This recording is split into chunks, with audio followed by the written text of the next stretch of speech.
Hey. Background. Hey, how are you? Yeah, I just made this. That is so cool looking. So the actual wall is red or no? No, I'll show you.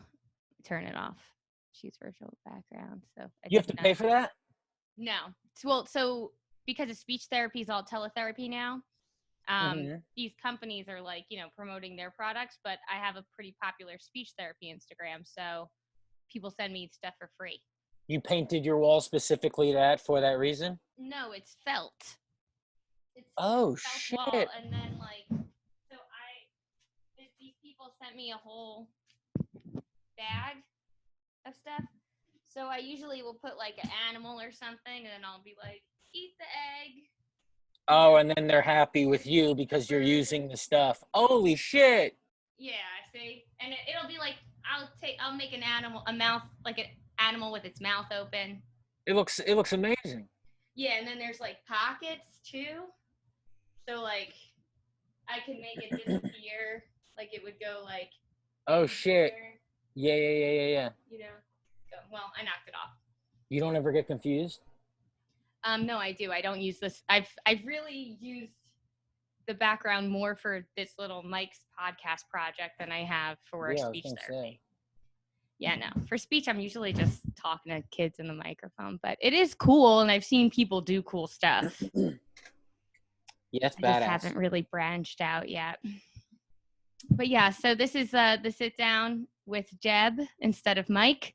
I'm taking over this week because he is got a lot of work happening right now, and I'm just trying to help out. And I thought it'd be fun to reach out to all of his very good friends and talk all about him. This seems like a way to find things out before the wedding. This is not like a nice thing you're doing. This is fucking sneaky. Yeah. I had thought about it, but I mean, I don't know if I don't think anybody I reached out to would rat on him. I don't think he's got too many rat friends. I'd rat on him in a heartbeat. Yeah. Okay. Cool. Yeah. Well, for your episode, I came up with more. I mean, I gave you the same questions that I gave to everyone, which was like, how long have you known each other? What was your first memory or favorite story? Have you seen him crush? Have you seen him bomb? But I'm going to ask you a different series of questions first. Go ahead. Because you guys are super close. I feel like you guys are like Mario and Luigi. Oh, shit. Okay. Okay, so does Mike give good advice about personal life and comedy? You can split it up. Mike gives good advice if you want to follow your heart. You know what I mean? But then you realize, like, Mike, this is not how anybody else is doing it, and now you fucked up my life because of it. You know, I'm somebody who's been listening to him since I was 17. So, boy. Like, advice he has given me has, like, literally, like, changed the direction of a thing I would have done or a way I would have acted. You know, yeah. So yeah, he's definitely cost me money based on stick with your gut type advice. Didn't he also tell you to drop out of college? Yeah, he told me to drop out of school. I mean, I was planning on it anyway. Okay. But, okay. He made me feel comfortable doing it. He said that we'd hang out and do mics in the city. Because he was living in New York at the time. This is like 12 years ago, I guess. Okay. And he was living in New York. I guess he had just moved there, but he was coming to visit Jersey to do open mics here and there. And I just started doing open mics in Jersey, and he, he was super, super funny. And then he immediately just liked me for some reason. And so it was constant advice and constant, hey, come to the city, hang out with my friends. I think like Andy was like a good friend of his at the time. Andy Haynes, Dan St. Germain, Annie Letterman. And I was like, all right, hell yeah.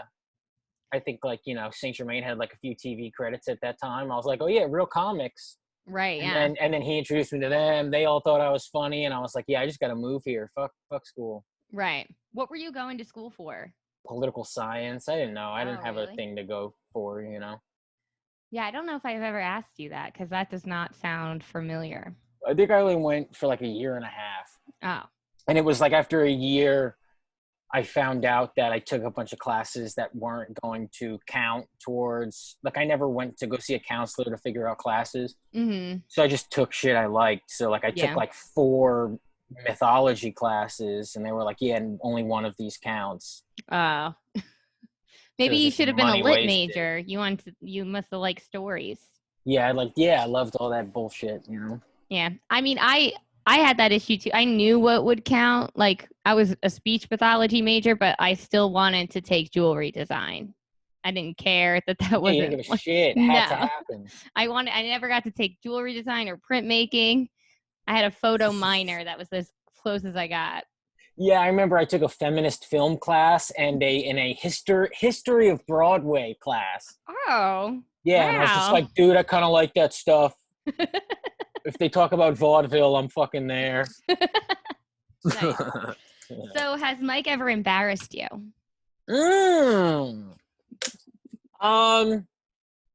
Yeah, God, yeah. One time, we were walking down the street. He was making fun of somebody. We were with like a bunch of comics, and I had just moved to the city. Mm-hmm. And he was like, you know, kind of holding court. And this was like peak Mike being into mob stuff.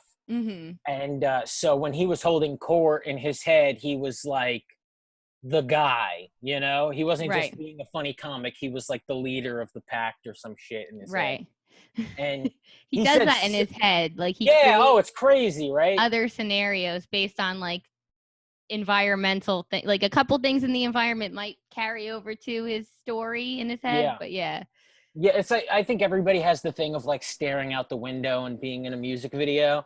He has that, but it's all just mobster. It's all, he's staring out a window thinking about how could he have had to kill his friend, but how did his friend betray him? It's all constant insane ideas in his head. So where were we? What was so had he ever embarrassed me? So he was like shit talking somebody, and then like I like zinged him like, oh yeah, Mike, and then got him on something. Yeah. And he just completely snapped, and he was like, you're a foot soldier, I'm a general. Oh my God. Yeah, and he just like yelled at, I was like 19, he just like yelled at me in front of everybody. You know, Sam brought up you're a foot soldier in this, and it's like, yeah, we're both foot soldiers. I don't know Mike to be confrontational like that, but Sam brought up another thing that because I talked to Sam before this, and he brought up another thing. I don't remember what it was, but yeah, Mike doesn't yell at anyone in my presence. I never see that. And that was also when he was hanging out with Sam Morrell, right? Yeah. That was like the time I met Mike, was like when Mike and Sam were like like best friends at the time, you know? And they made that hot coffee sketch. Yeah, that was such a fun sketch. Yeah. Yeah. I remember I'm going to have shit. to put that on the Patreon because he brought that up too. Yeah, that's a fun one. Yeah. I remember that. I loved that. So, and they were both like two go-getters. And you know the difference between them, if I'm being honest, is Sam and Mike were both like equally hilarious, right? Mm-hmm. And then Sam like stuck with like the technical, let's write jokes, and then Mike was more into like let's talk about this certain thing, even though it's gonna be impossible for half the room to find the joke in it, you know. But yeah, both equally funny, just two separate things happening. Yeah, like Mike's jokes are a little bit more narrative kind, and he has jokes that like vary in length, whereas Sam, I think, is the little stories. Yeah. I like his longer jokes the most, I think. Oh yeah, they're the best. Yeah, they're the best ones. And then they just keep going longer and longer. Oh, they just keep going. Yeah. He gets to show like how much he likes writing. Yeah. He likes flowery writing. Yeah. Well, he's very dramatic, you know. Yeah. Oh fuck! I remember he used to do this thing where he would play songs, like any song. You could just pick a song, and he would like make you focus in on the song, and then like create a scene where mobsters are murdering a guy while the song is happening in the background. Yeah. He still does that. He still. Oh, it was so fun. Just anytime we were in the car. Yeah. He always, whenever he listens to a song, he like he usually talks about like what scene in a movie it would correspond to, and it Yeah, he usually lays out a scene and always involves a beating or some type of eventually. explosion. Yeah. Yeah. But it's a Lady Gaga song. Yeah. Yeah. Do you remember, do you think he has a best roast joke that you heard, whether it be about you or anyone else, or a roast joke you heard about him? He had so many great ones. Damn. He had a battle against me. It was like, I think it was like the first or second week they ever did roast battles at the Stand, and we had never seen ones in LA, and it was me versus him. And I think it was like one of the first good roast battles. And we were both like super nervous. If you watch the tape, we're like shaking because we did not know exactly what it was. But I think he won. Fuck, I'm trying to remember jokes. I don't know. I'm going to edit this anyway, so you don't have to rush. Oh, okay. okay. We just take out the blank. I'm going to tell you my favorite roast joke of yours while you think. Yeah, with the Italians, why they have brown eyes. Oh, because they're full of shit. That was like an old, that was like a thing my father literally used to tell me. I think that's like, what do you call that? Not an old wives' tale, but like a street joke, or like a just like a thing you say. Italians have brown eyes because they're full of shit up to here, and then you point up to your forehead. Yeah, I liked that when you said that to him. I don't like roasts at all. I hate them. I fucking hate them. People don't realize that I hate them so much. Yeah, it's not fun because I guess when roast battles first started, it was a little bit fun because they were like smaller type things. So it was more likely that the audience would know the comedians because it was like more of a local show, or like they were regulars, you know. But then when it started to get bigger, it's like, what are you roasting? Nobody even knows this person unless you're just, then eventually it's just like, oh, well, he's stupid. Oh, that was my issue with it, was like we were doing it in his basement at the Stand. It was like the wildest, most fun atmosphere in the world. And then they're posting them on YouTube, and there's like no actual context. Nobody knows who we are. So it becomes like a very confusing thing. And then when it gets bigger, then they start going, okay, you battle this person. And it's like, I don't even know that person. Right, yeah.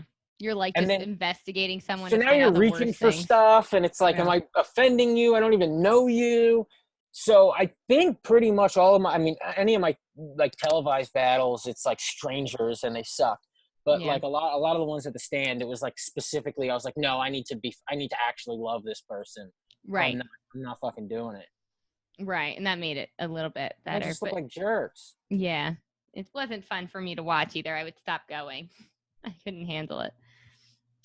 What do you think Mike's best and worst qualities are? His best quality, there's something about like his bluntness that I think is like so it's his best and his worst quality, because when he does it in like a moment when it's necessary, it's the greatest thing in the world. But then when he does it in a moment that's like, well, you could have kept that to yourself. Right, yeah. You know, like if the bluntness is like a critique of something you're doing, and it's like, what, dude? Like that's an issue. So yeah, his bluntness is his best and worst quality. Yeah. I would say, is that the right word? Bluntness? Blunt? Or forwardness too, I guess what you mean. Yeah. Or like a lack of a filter. Yes. Impulse control. Yeah, combined with like this belief that like he has the right opinion and take. It's, it's like a great combo and a fucking deadly combo. Right. Yeah, I think his best and worst quality is cooking, because he is very good at cooking, but he makes a very big mess. And he also, like, we don't need to be eating all the time. Most people want to be skinny, you know? Yeah. Eat less. He really is like cooking constantly. Constantly. That's so fucking weird. What do you think that is? That's like a tick, probably, right? Yeah, or like, I think it's easier to gravitate towards things that you find like intrinsically motivating, like you like it. So he likes that, and he wants to do that instead of things he doesn't like. Yeah, I think it feels good to him. It's like jerking off or something. Yeah. Cooking is definitely jerking off in your kitchen all day. And then he's eating, so then it's like there's that extra gratification. Yeah, for sure. is he comforting when you're upset? Is he comforting when I'm upset? I don't know if I've ever let him know I'm upset. Mm-hmm. You know what I mean? Yeah, you just want to be tough. I know when my dad died, we were texting like throughout the whole hospital. There were certain guys that like I let know that my dad was in the hospital, and he was one of them. Mm-hmm. And I remember the first thing he said was like, "Man, that's really rough. Next time I see you, half off on my pasta sauce." Which was comforting because it was funny, you know. So yeah, he is good he's good in crisis situations for sure. Do you think so? How would you describe Mike's style?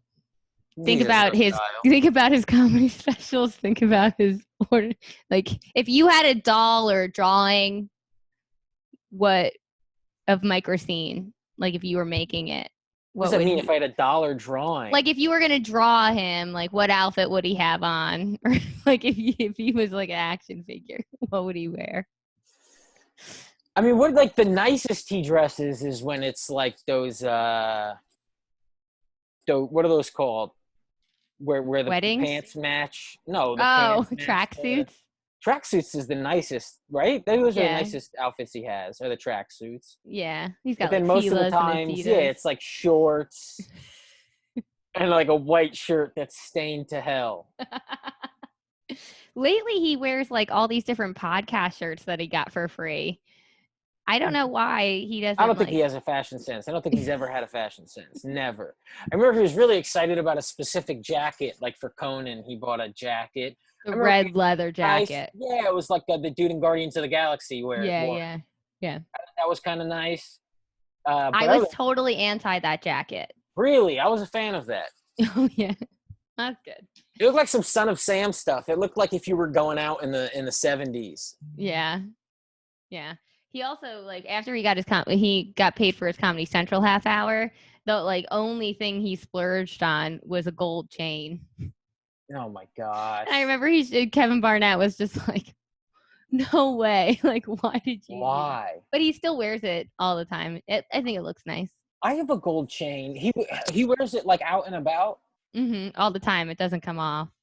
Damn. I have a gold chain at my mother's that I've had since I was a kid. Mm-hmm. And I've been wanting to call her so I can wear it all the time.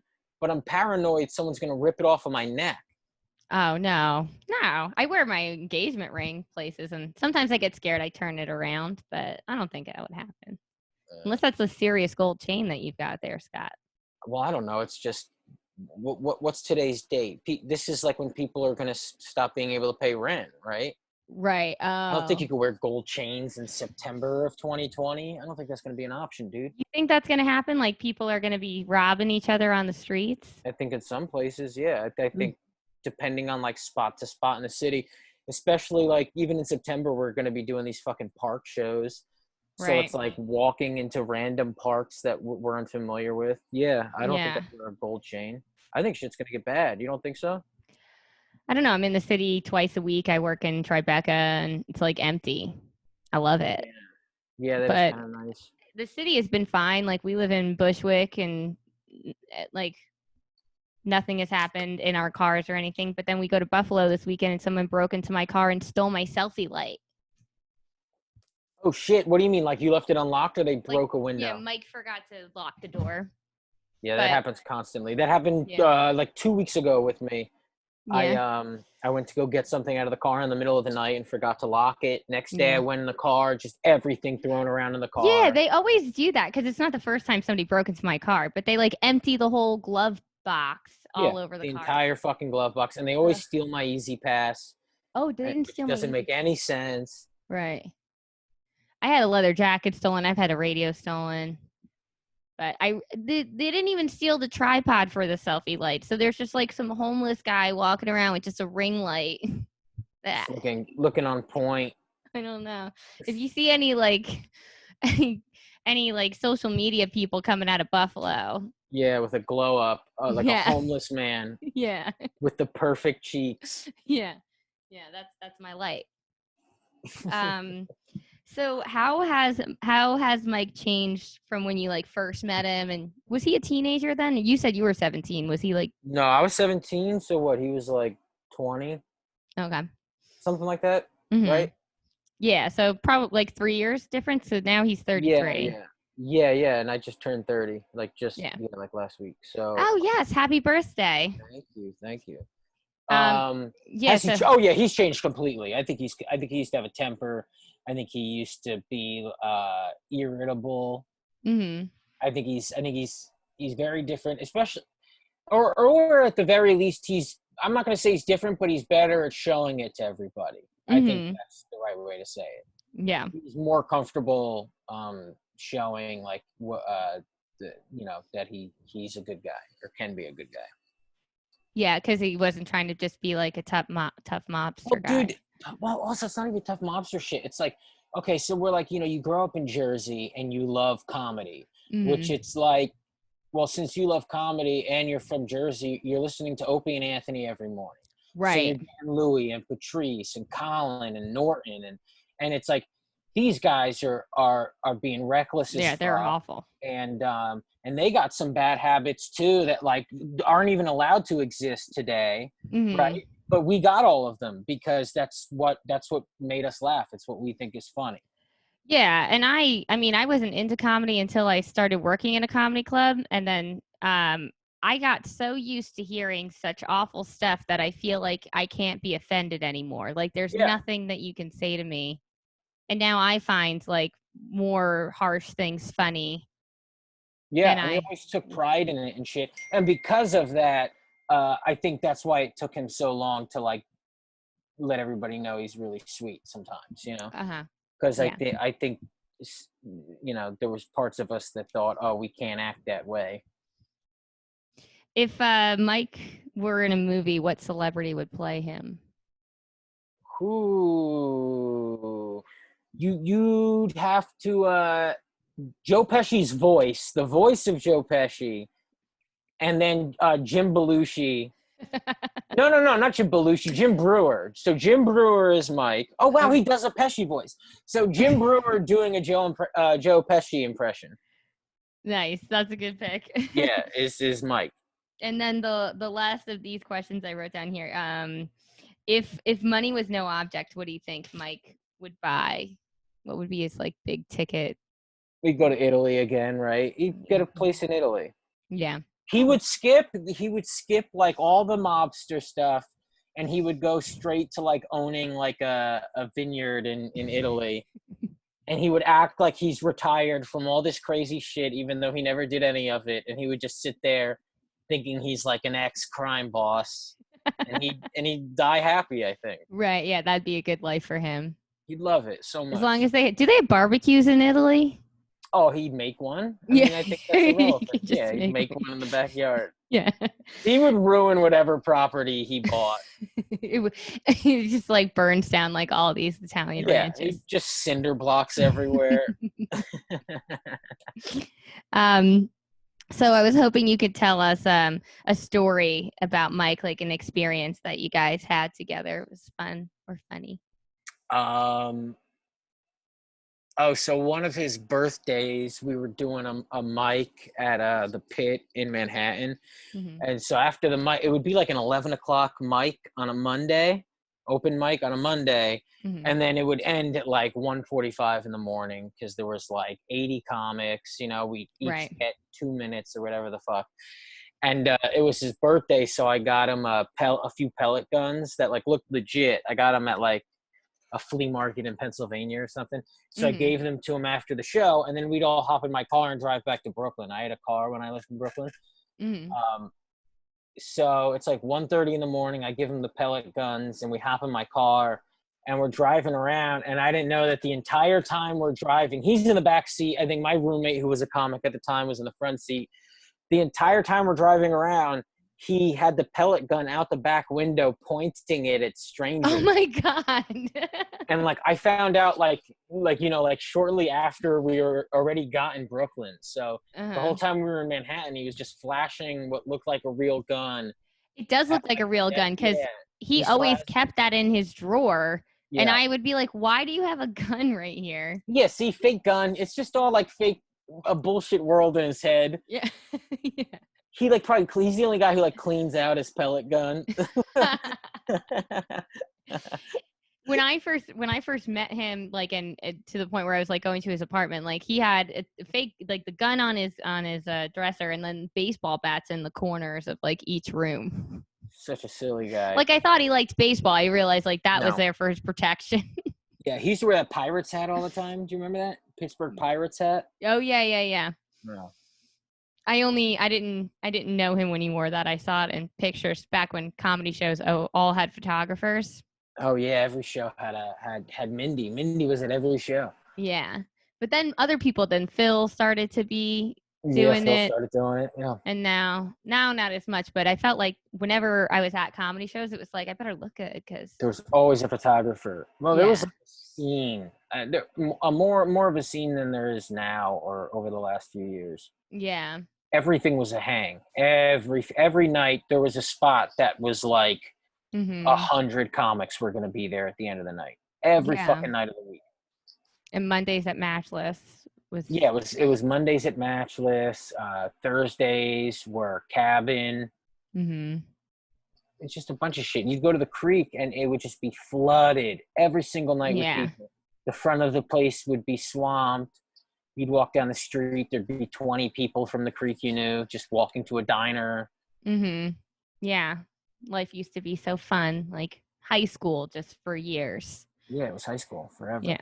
I remember one night at Matchless, we were all there, and there's so many pictures from it because it was Phil's pictures. I think it was also Becky's birthday, though, and that's why, like, extra people were there. But those pictures always come back on my that's like pictures of, like, it's me, you, Che, and Sam. Yeah.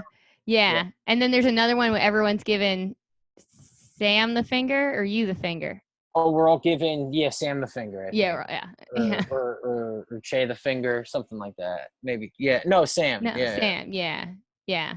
That night was fun.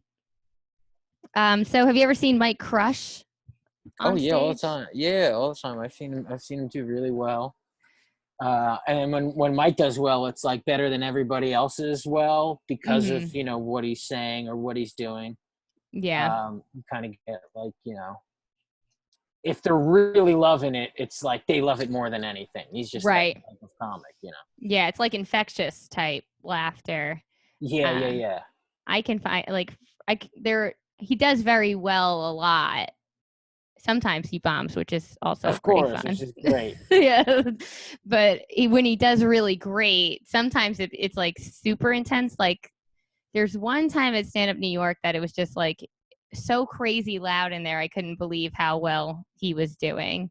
Yeah, Racina's had sets where I'm like, oh, this was the best set in the city tonight, or this was the best set in the city this week. Just because, it felt so right. Yeah. And then I've seen him eat dicks. Like, just sweating up there. So that's what I wanted to bring up. So the best set I've ever seen of Mike's was at Kevin Barnett's memorial, which was also one of the saddest things. Oh, wait. Lugerfest? Not that. This was when we did it almost immediately it was like the week where Kevin died. You didn't go to that. But yeah, so he went up to memorialize Kevin. Oh, yes. No, I was there for that. Yeah. Yeah. And some girl was like, he was like, I guess we have to build that wall because like for to block off Mexico. And some girl was like, ugh, in the audience. He's like, what? Didn't you hear?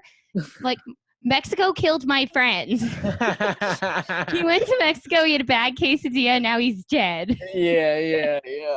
And then he had Alex English come on stage and read all the text messages. Some of Barnett's, because Barnett would call us the N-word a bunch. Yeah. So he had Alex read those parts, right? That was kind of the idea. Yeah. Yeah, that's a lot of fun. That's when he's his funniest, when you know exactly his intention when it comes to things like that, which is like, guys, I'm just trying to have fun with it. Yeah. Yeah. And then speaking about Kevin, so that's why I wanted to ask all of my guests this week, because Kevin loved, he loved bombing, or he loved like the idea of bombing so much. So what's it like when Mike bombs? Or do you remember a time like it was really rough that you were? Yeah. I mean, I've just seen him lose like 3 pounds in sweat. He gets so irritated and upset with everybody, and it's like that combination of anger with hurt. And I've told the story like 100 times, but he did a show in Scranton, and this was, I had just started out, and he was like, I wasn't even on the show. He reached out to me and was like, dude, can you drive me there and I'll pay you? And in my head, I was like, oh, I'll get to see a comedy show and I'm getting paid to do a service. Why not? I'm not doing anything else tonight. Right. So we drove up to Scranton, and it was at a church, and he was eating. It was the night Whitney Houston died. Oh. And he was eating fucking dicks. He blames it. He literally, okay, so this is what happened. So he goes on stage, he's bombing. He goes, what'd he say? He goes, I'm going to walk into traffic after this set. That's what he said. That was always his flaw in bombing. Right. Like the whole thing is like, don't acknowledge it, but you fucking have to, Right. So he'd acknowledge it, and he was like, I'm going to walk into traffic after this. I'm going to let a bus run me over after this. And someone was like, it's too late. There's no bus running. That's what someone shouted from the crowd. And it's fine. I'll just buy a gun and shoot myself then. And then someone goes, no, we'll charter a bus in for you. Oh, God. Yeah. And then he was doing jokes about his autistic brother, and people were like, that's not funny. And he was like, this is about my brother. This is what comedy is. You take a terrible thing about it. He's like explaining it to them, which is never good. Yeah, no, you shouldn't explain it. Yeah, one time we went to Fordham, and he was opening for Colin Jost, and no, it wasn't Fordham. No, that was a good show. It was a different college. I don't remember what college it was. But it was Parents Weekend, and they were actually doing comedy for Parents Weekend. And Mike gets up there and he's like, well, dads, are you really glad you sent your daughters here to get fingered? Like that's yeah. Oh, there was always dumb shit like that where he would say something where he'd go like, why would you think they would be on board with that? And he's just like, I don't know. I just thought. I mean, it was funny, not for them, because I don't know what school it was, but I swear every girl in that audience had a skirt down to like her ankles. So it was like a conservative school. That's every time I saw somebody above us give Mike advice, because, everybody thinks he's so funny. It was always just like, please, like, don't say all the things that come to mind. And I remember it would always like really irritate him, and it would irritate me, because when you start doing this, like the idea is say everything that comes to your mind. And then you're having people you really respect going like, hey, don't always do that. And it's like, well, I thought it was, even if they don't like it, fuck them. Right. Yeah. Yeah. Yeah. And sometimes like, you don't get to those insanely funny things until you like go through things. Yeah. Until you really get to them. Yeah. Yeah. Yeah.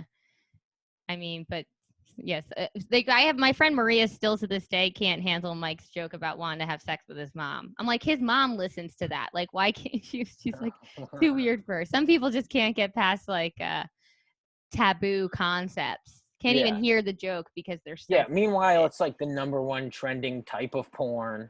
Right. Yeah. So it's like it's just too close for like people don't want to deal with those like taboo insecurities. Yeah. Yeah. Goofy. Yeah. Well, this has been the best episode so far. Sit Down with Deb. Lovely. Yeah. Yeah. Thank you so much for doing this. And, no, thank you. This is cool that you're doing it. Yeah, I'm excited for Mike to hear all of these. Yeah. If you think he'll listen, right? I hope. I mean, I don't know. He might not. He might be like, it might be too much for him to hear all these people that he loves talk about him. Yeah, this will be nice for you should just save all of this for like the death. Right. This should be like a montage video. Right. Yeah. Okay. So I'll keep it stored on a Google Drive. Yeah, that'll be nice. And then we'll all sing a song together. Like we'll all you piece it together. Yeah. Like everyone does one line at a time. Exactly. Yeah. But for his death. What song would it be? Oh, I don't know. He used to have my favorite jokes about songs, and then I remember and then he told me that like jokes like that don't count anymore. Like I remember him having like a stance where he's just like, I don't know, I don't like jokes that are about songs anymore. Well, I swear, whenever he does anything on TV, that Whitney Houston song joke is the one that gets clipped. So I Oh, wonder dude, if that one's that's so why. fucking funny. That one's so funny. His Yeah. first joke I ever heard, I'm gonna try to remember it, but it was like 17 years old at the Stress Factory, and he's on stage talking about that Neil Young song "Keep on Rockin' in the Free World." Yeah. And he'd be like, there's a line in it where he goes, I see a woman in the night under an old street light near a garbage can. Now she puts the kid away and she's gone to get a hit. She hates her life and what she's done to it. There's one more kid that will never go to school, never get to fall in love, never get to be cool. He'd read that whole line, Uh-huh. and then he'd be like, it was something like, so Neil Young just watched a lady throw out her kid and was like, wow, I got to put that in that song. It was something like that where I remember being like, that's oh, I like really this funny. dude. Why does he not do those jokes anymore? I think because he made an album when he was like fucking 21. Right. I have several copies, so reach out to me. Don't reach out to Mike if you want it, because I saw some complaints on his Patreon that I guess somebody requested one and never got it. So you need to contact me. They're good. Like for a 21-year-old, they're fucking good, man. He's got some really funny ones in there. Yeah. Good to know. For sure. I think jokes about songs are great because you already have that like emotional element. Like everyone feels very close to jokes to songs. But I think his idea of it, and I think I agree with him, is when you're insulting like other things, it's like broader. It's like you're insulting, I don't know, human nature or like decisions that a group of people have made or standards. But when you're insulting a song, it's like, yeah, someone wrote lyrics and you're like deconstructing something that like isn't, of course you're going to be able to deconstruct a lyric written by one dude. Right. Because it's supposed to be taken so literal. They're fucking songs, you know? Right, yeah, yeah. And so it's easier to make fun, and therefore it's kind of like, you know. He does overanalyze songs though. Like for me, if a song is on, I'm like, it's a song. As soon as the song comes on, Mike's like, who sings this? Yeah, what's the name of this song? What year did it come out? Is this what's it about? Whitney Houston? I know what's it every about? Every song. Yeah. I need to know why they wrote it. Yeah, last night I'm in the car. I was listening to that like 2 a.m. and the Breathe song. Do you know that song? No. It's like an old song. He's like, what is this song about? I'm like, I don't know. It's 2 a.m. and she's regretting some hookup with a guy, I think. Oh, is that Just Breathe? Just yeah, breathe, yeah. Just breathe. Yeah, that's something I'd want to look up and be like, yeah, why are we breathing? I would need to know all about it. Right, yeah. I mean, it's just good advice. Yeah. To breathe. So, I mean, and I just like the song. Actually, you know, he asked me if I was a basic bitch when I played it. And it felt confirmed that I was, because the only reason why it was on my playlist was because I got reminded of it at Soul Cycle. There we go. Yeah. So yeah, that's it. I get that song. I'm into it. Yeah, it's good. And then after that, I played What If God Was One of Us. Love that one. Right? Yeah. That's gonna be my next karaoke song. You know, I think ahead of those things. Four Non Blondes, What's Up? That's a big one. What's going on? That one? Yeah, because you get to show that you can sing a little. You know, there's like a little bit of a yodel in there. Yeah. So you can because Celine Dion is very hardcore and difficult the whole time. You know, it's better when you're a little bit steady, and then you can do that. Yeah. Celine Dion has a song that was supposed to be a Meatloaf song. Oh. Well, they probably have the same vocal range. That song. Really? It's all coming back to me. Just pretend Meatloaf is singing it, and you're like, oh yeah, this is all the music. It's very Meatloafy. It's like very like opera. It's like Phantom of the Opera shit. I love that's my Leah, Becky, and Amy's favorite karaoke song. It's all coming back to me. Yeah. My favorite part of that song is something where it's like a. Thought you were history. That's my favorite. Of the door, and then it goes boom, like they bang the drums like they're slamming the door. I fucking love that shit. Yeah, and I made myself so strong again somehow. Yeah, dude, that's a good song. I banished every memory. Yes. Yeah, like that's a great song. And then she goes, "But when you touch me, So it Yeah, exactly. calms down She a just little. falls right back into it. Yeah. Yeah. Women are dumb. Absolutely. Hmm. Well, everyone is. Sure. Yeah. But, you know, this is Specifically. the Yeah. All right. Well, I'm going to end it there. Yeah. Thanks for doing this for me. Oh, that was so much and for fun. Mike. Oh, Yeah. great job. Yeah. You should just do shows. Fuck it. Do something. Yeah. Maybe I'll just add this layer to Mike's Patreon. Yeah, why not? Why not? It's been really easy. I've got, so I did Sam Morrell, Ray Goots, and then you were the last one today. Tomorrow I have Brendan Sagalow, Rebecca Trent, Andy Haynes, Mike Lawrence. Oh, that rules. Yeah, so I'm It's gonna gonna be a lot of fun. Yeah, I'm excited for it. You said Andy? You said Andy Haynes? Yep. Yeah, that's perfect. And then I'm I have trying to think Soder and Janelle James on Thursday. Oh, that rules. Hell yeah. Yeah. That's a lot of fun. Yeah, so it's nice also hearing like how many, well, I mean, so many people are willing to do a podcast. One, when you lay it out what they're gonna do. Yeah. When you're like, this is what we're gonna talk about. But then also like just talking about Mike, people seem to be really, they're like, okay, that sounds easy. It's so, easy. Yeah. Yeah. For sure. It's not like I'm making, you analyze a Disney movie or. Yeah, exactly. I don't have to watch the clip before Yeah. joining the meeting. That's fucking awesome, dude. Nice work. Thanks. How you been otherwise?